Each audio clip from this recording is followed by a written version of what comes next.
मेरी जो भी एसेट है, कोई भी एसेट इलीगल नहीं है।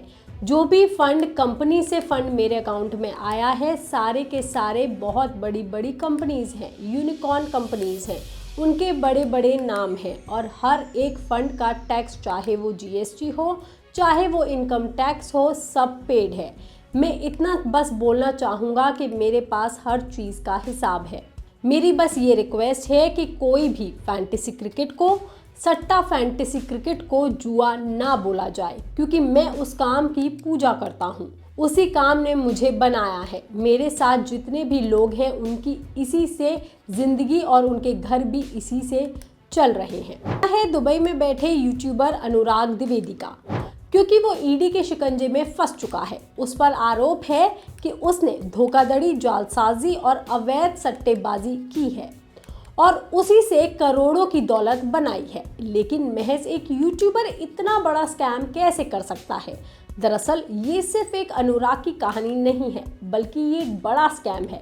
ऑनलाइन सट्टा, सोशल मीडिया और काले पैसों के उस नेटवर्क का जो आम लोगों को जल्दी अमीर बनने का सपना दिखाता है, जिसमें अनुराग भी शामिल था। तो ये पूरा नेटवर्क कैसे काम करता है, अनुराग ने इससे कैसे पैसे कमाए हैं, चलिए हम आपको बताते हैं। दरअसल ये पूरा मामला सामने आया सट्टेबाजी नेटवर्क की जांच से। पश्चिम बंगाल के सिलीगुड़ी से एक संगठित ऑनलाइन सट्टा और जुए का नेटवर्क चलाया जा रहा था। इस नेटवर्क को सोनू कुमार ठाकुर और विशाल भारद्वाज नाम के दो आरोपी चला रहे थे। ये लोग टेलीग्राम चैनल्स, म्यूल अकाउंट, यानी कि वो अकाउंट जो उसके ओनर के जरिए इस्तेमाल नहीं किए जाते, उनको गलत तरीके से इस्तेमाल करके और कई दूसरे डिजिटल प्लेटफॉर्म के जरिए देश भर में ऑनलाइन बैटिंग करवा रहे थे।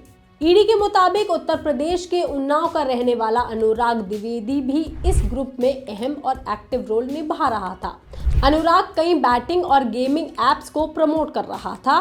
उसने अपने यूट्यूब पर ढेर सारे वीडियोस बनाए हैं और वो इसमें स्काई एक्सचेंज और दूसरी बैटिंग ऐप से भारी कमाई कर रहा था और ऐसा वो पिछले काफ़ी समय से कर रहा था। अनुराग अपने पुराने इंटरव्यूज़ में इस बात का खुलासा कर चुका है कि 2011 में हुए वर्ल्ड कप के सेमीफाइनल और फाइनल मैच को उसने सीरियसली देखा था और उसे क्रिकेट का खेल यहीं से समझ आने लगा था।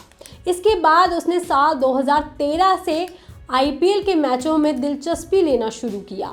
वो अपने दोस्तों के सामने मैच की प्रिडिक्शन करने लगा था और वो जो भी मैच के बारे में बोलता था वो एकदम सही हो जाता था।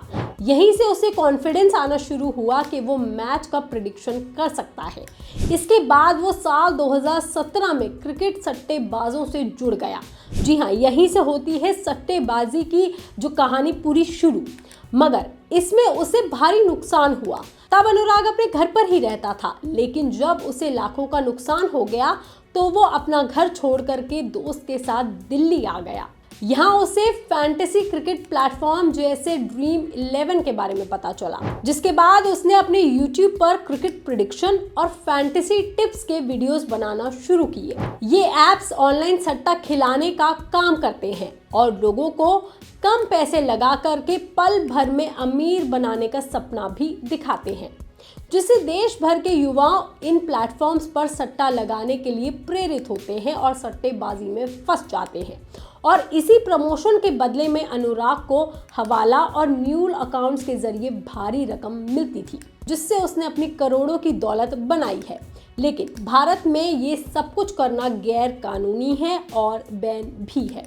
इसलिए इन ऐप से होने वाली कमाई को अलग अलग तरीकों से इधर उधर घुमाया गया और फिर उसी पैसे से लग्जरी गाड़ियां और करोड़ों की दौलत बनाई गई। जी हाँ, ये खुलासा किया है ईडी ने। जांच एजेंसियों ने बताया है कि अनुराग को हवाला ऑपरेटर्स, म्यूल अकाउंट के जरिए और कैश डिलीवरी के जरिए कई बार पैसा भेज चुके हैं।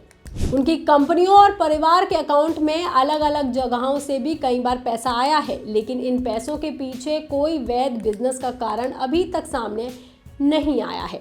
ईडी ने कार्रवाई कर अनुराग द्विवेदी के घर पर इसीलिए छापेमारी की थी और उस छापेमारी में अनुराग के घर से, जो कि महज सिर्फ एक यूट्यूबर हैं और उनके यूट्यूब पर वैसे तो 7 मिलियन से ज़्यादा फॉलोवर हैं, लेकिन उनके यूट्यूब पर महज 20 वीडियोस ही अपलोडेड हैं। और अगर उनकी कमाई की बात करें तो उनके पास काफ़ी करोड़ों की प्रॉपर्टी है। उनके घर से लैम्बोर्गिनी, BMW, मर्सिडीज बेंज जैसी कई महंगी गाड़ियां जब्त की गई हैं।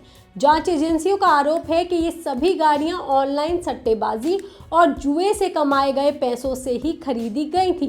इसके अलावा अनुराग के पास दुबई में भी एक घर है। बताया जा रहा है कि दुबई में जो उसकी प्रॉपर्टी है, जो उसने प्रॉपर्टी खरीदी है, वो इसी सट्टेबाजी से जो धन उसको मिला है उसी से उसने इसको खरीदा है और इस प्रॉपर्टी में हवाला चैनल के जरिए ही निवेश किया गया है। ईडी के मुताबिक द्विवेदी फिलहाल दुबई में ही मौजूद है और कई बार समन भेजे जाने के बावजूद अब तक एजेंसी के सामने पेश नहीं हुआ है। इस मामले में ईडी ने PMLA के तहत केस फिलहाल दर्ज कर लिया है। अब ये पता लगाने की कोशिश की जा रही है कि इस नेटवर्क में और कौन कौन शामिल है, कुल कितनी अवैध कमाई हुई है और उस पैसे को किन किन जगहों पर लगाया गया है। वहीं अभी तक अनुराग सामने नहीं आया है, बस उसका एक ऑडियो क्लिप सामने आया है जिसमें वो खुद को बेगुनाह और सट्टेबाजी को सही बता रहा है।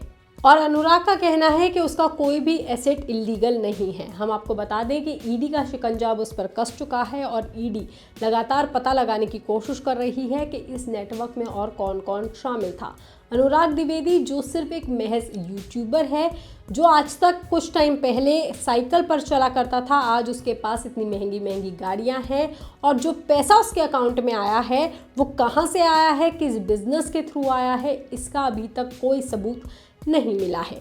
इस खबर पर, इस जानकारी पर आपका क्या कहना है, आप हमें कमेंट करके ज़रूर बताएं। बाकी तमाम खबरों के लिए आप देखते रहिए लोकमत टीवी।